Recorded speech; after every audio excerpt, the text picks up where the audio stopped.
시청자 여러분 안녕하십니까. 지금부터 저녁견의 안보정도를 시작하겠습니다. 자, 이번 시간에는 우선 손현보 목사 정말 미국에서 그렇게 난리를 쳤는데 이제 오늘 정식 재판을 통해서 1심 판결이 나왔습니다.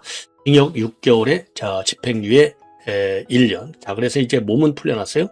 자, 그래서 요게 지금 의미하는 바가 뭔지, 이걸 가지고 이제 미국 조야와 우리 야권에서는 이거는 일종의 이제 종교 탄압으로 보고 있어요. 그러니까 이제 지난번에 김장한 목사님하고 이원 목사님 이 압수수색한 거를 갖다가 트럼프 대통령이 직격탄을 날려버렸지 않습니까? 당시에 그래서 이 강훈식이하고 그다음에 트럼프 대통령의 비서실장 둘이서 한 라인을 만들었다 라고까지 나오게 된 것이 이 종교인들에 대한 이 압수수색과 구속 이 사태입니다.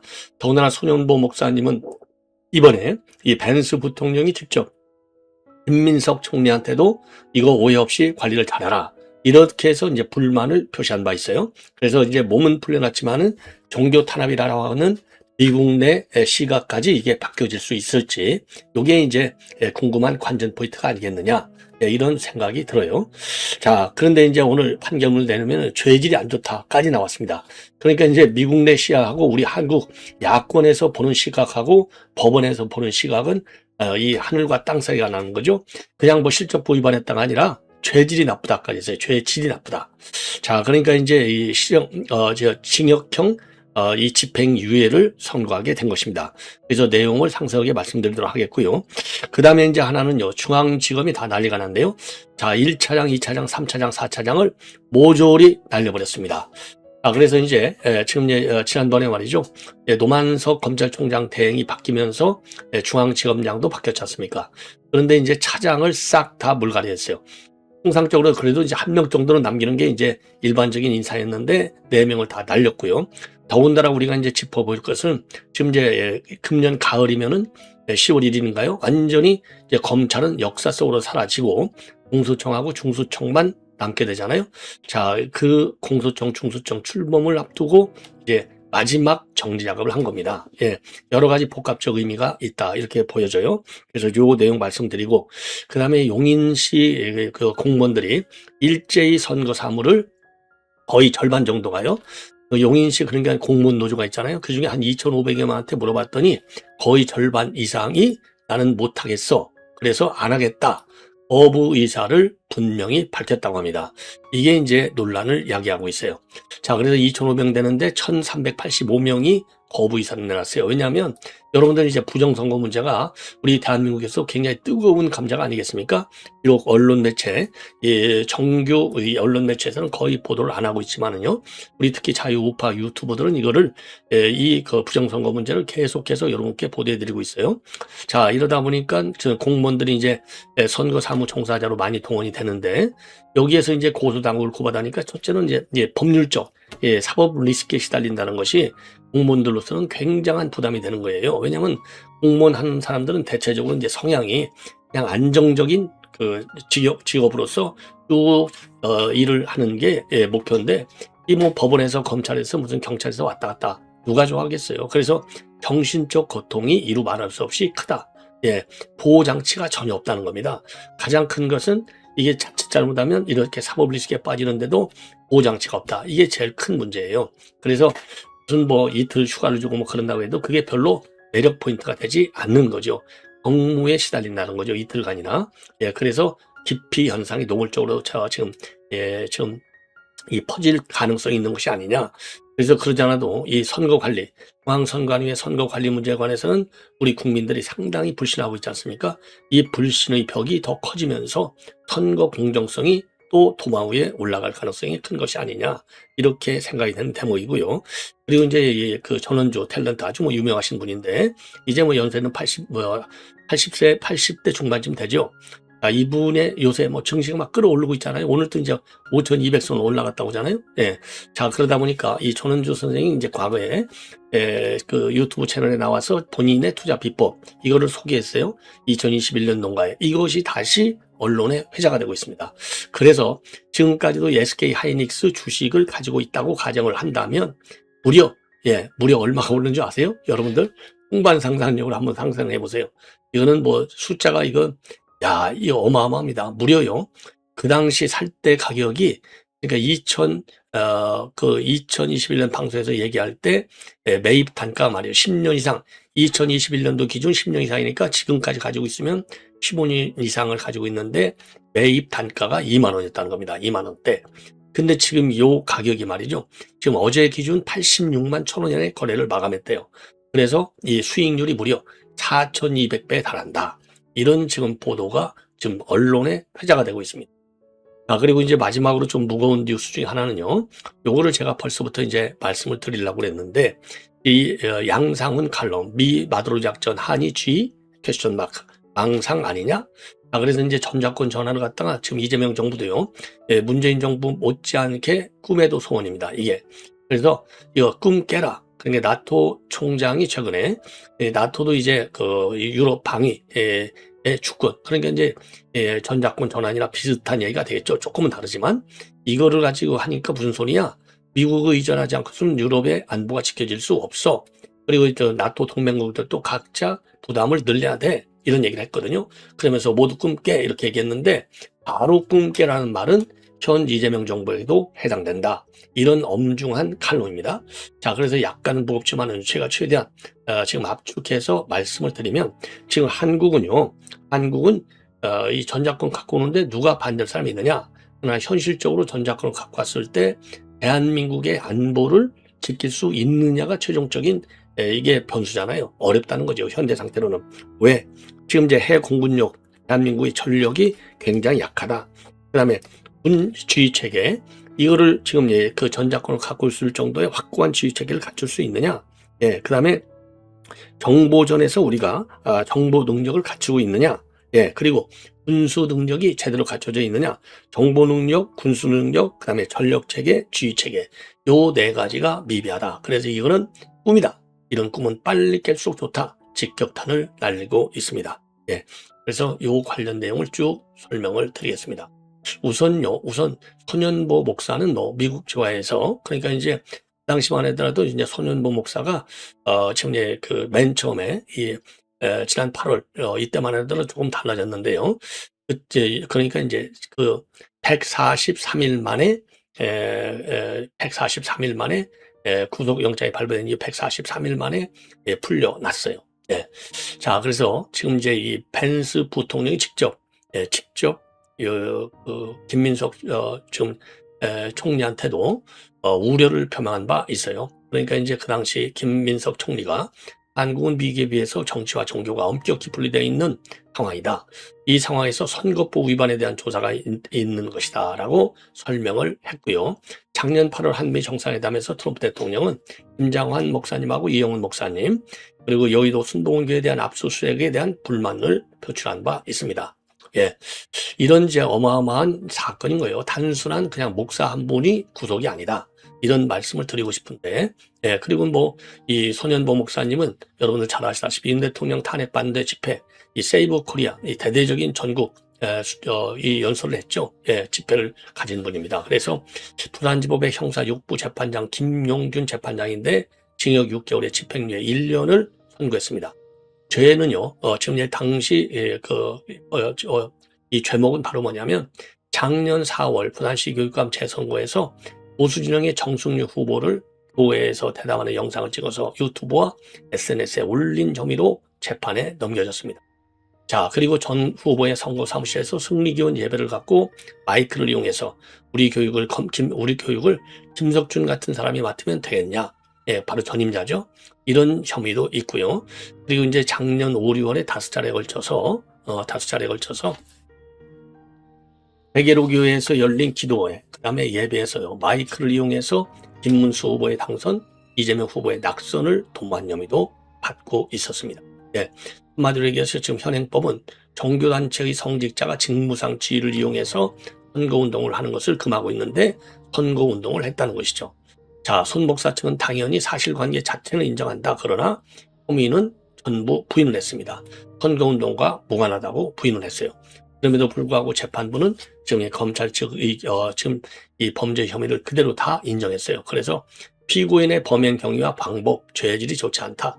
목사의 직무 영향력이 상당한데 조직적으로 부정선거운동을 한 것으로 보인다. 그리고요, 유튜브 송출 게시는 국민들의 의사결정 판단에 영향을 끼쳐 선거 공정성을 해칠 위험이 크다. 공정 범죄로 받은 형사처벌 전력이 있고 선관위 경고뿐 아니라 압수수색을 받고도 이를 멈추지 않고 이양한 점, 벌금형을 초과한 전력은 없는 점을 감안했다고 밝히고 있습니다. 예. 자, 이제 일단 마무리가 됐어요. 선현보 목사 측에서 항소를 하겠죠. 예, 당연히. 예. 그리고 중앙지검이 난리가 났습니다. 검찰 중앙간부급 인사, 그리고 공소청 출범 전 마지막 대규모 인사가 오늘 단행이 됐는데요. 저는 물갈이를 했습니다. 그래서 지금요, 저는 물갈이인데 법무 입장을 보면은 지금 검찰개혁 준비를 잘하기 위해서 검찰 조직을 새롭게 정비하는 취지였다. 그러면서 고검 검사급 검사 569명, 일반 검사 358명에 대한 전보 인사를 단행했습니다. 서울중앙지검은 이 검찰의 제일 큰 검찰청이죠. 그래서 1차장은요, 안동건 대검 반부패 1과장, 2차장은 김태헌 부산 동부지청 차장 겸 법무부 검찰개혁지원 TF단장, 그 다음에 3차장은요, 공안 선거 노동수사를 지휘하는데요, 김태훈 법무부 대변인. 그리고 이제 4차장은 반부패 수사부인데요, 직접 수사를, 그러니까 이제 직접 수사부서를 지휘하는 4차장에는 이승형 대구지검 2차장이 새로 임명이 됐습니다. 예. 그리고 중앙지검에 있는 분들은 이제 다른, 그래서 이제 1차장의 경우에는 안양지청장, 3차장은 인처지검 1차장, 그리고 이준호 4차장은 고양지청장으로 부임 1년을 채우지 못하고 보직을 옮기게 됐습니다. 예. 자, 그리고 말이죠. 이번에 이 항소 포기 사태에 반발하면서 집단 성명을 냈던 지청장들은 이번에도 대다수가 고검 검사로 사실상 좌천이 됐습니다. 그래서 그리고 내란 이 특검에 파견됐던 검사들은 조금 영전이 됐다. 이런 평가를 받고 있습니다. 예. 그리고 또 쌍방울 대북 송금 사건 수사 당시에 진술 회유 의혹으로 감찰과 수사를 받고 있는 박상용 법무연수원 용인 분원 교수는요, 인천지검 부부장으로 바뀌었습니다. 자, 그래서 이제 지금 이제 검찰 인사가 이제 사실상 이 마무리되는 것이 아닌가 이렇게 생각이 들고요. 그다음에 이제 용인 공무원들이 선거 사무를 완전히 거부하고 났습니다. 2,500명 중에 1,400여 명이 거부를 했어요. 그래서 요 관련 뉴스를 여러분께 자세하게 말씀을 드리겠습니다.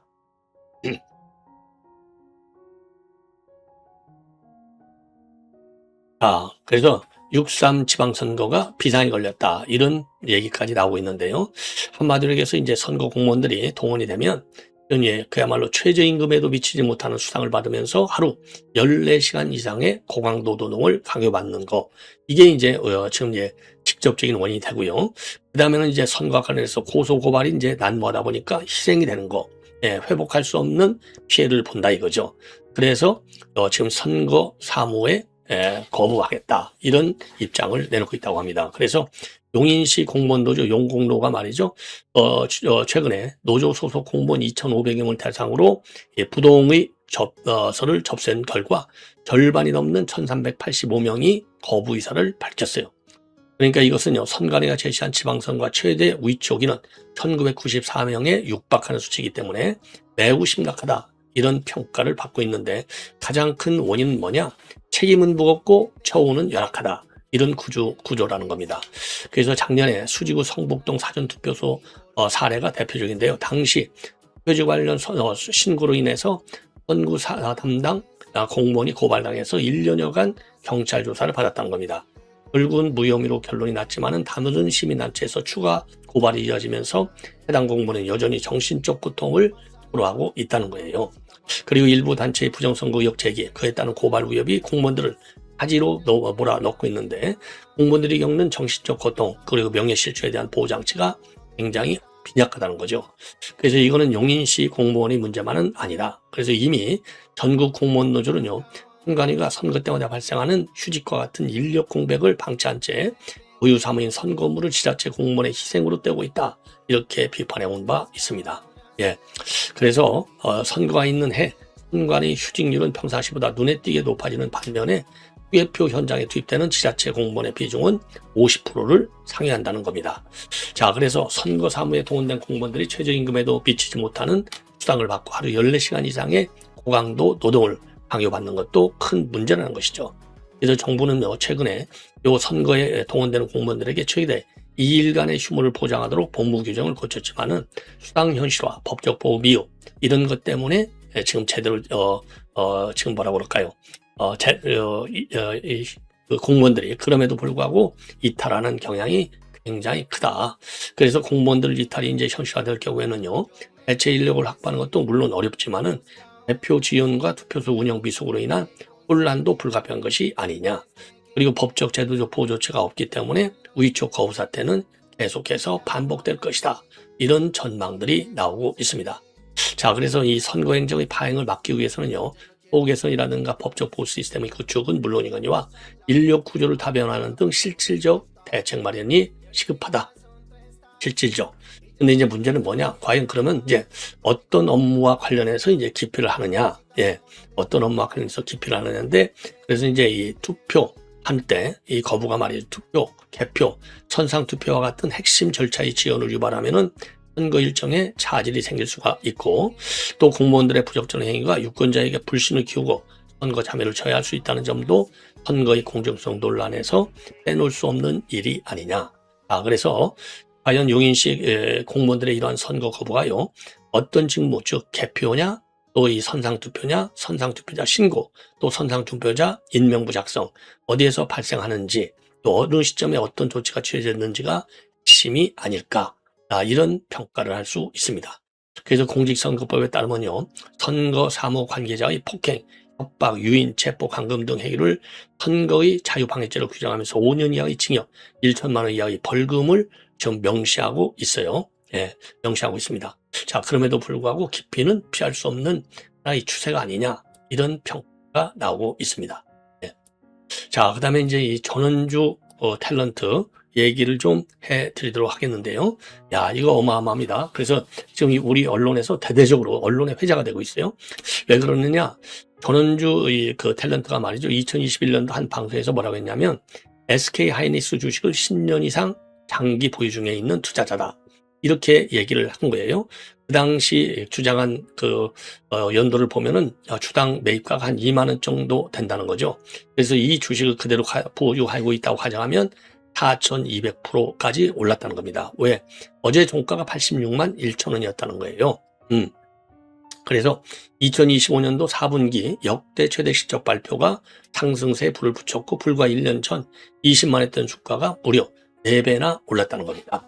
자, 그래서 이 전원주의 투자 전략을 보면요, 투자 배경, 기업의 내실성을 중시했다. 그래서 처음 SK 하이닉스의 강의를 갔다가 직원들하고 밥을 함께 먹게 됐는데 직원들이 굉장히 실력파더라.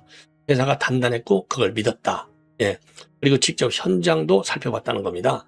단순하게 숫자나 재무제표만 본 것은 아니다는 거죠. 그래서 주주총회를 가도 듣기만 하는 게 아니라 표정 이런 걸 다 보면서 회사의 진정성을 파악하려고 노력했다. 회사를 보고 들어가되 빨리 팔면 안 된다. 그리고 투자 원칙도 분명하다는 거예요. 아까운 돈, 급히 쓸 돈이 아니라 넣고 한참 있어도 된다 하는 돈으로 투자를 해야 한다는 겁니다. 그래서 AK 하이닉스는 들여만 봐도 흐뭇하고 배가 부른 느낌이다. 이렇게 언급을 했다는 거예요. 그런데 이제 참고적으로요, 증권가에서는 SK 하이닉스의 목표 주가를 상향 조정하고 있습니다. 목표가를 기준으로 해서 100만 원에서 150만 원으로 높였고, 미국 투자은행인 시티그룹도 140만 원을 제시하고 있습니다. 참고적으로 SK 하이닉스는 작년에 매출 97조 1,467억 원, 영업이익 47조 2천억 원, 그러니까 뭐 거의 절반이네요. 이익률이 높네요. 그래서 매출과 영업이익 모두 상사 이래 최대치를 기록하고 있다고 합니다. 자, 이거는 제가 볼게요. 이 정도까지만 하고, 지금 전작권 전환 문제는 이건 제가 논평할 얘기가 굉장히 많아요. 그래서 이어지는 방송에서 자세하게 분석해 드리도록 하겠습니다. 시청자 여러분 대단히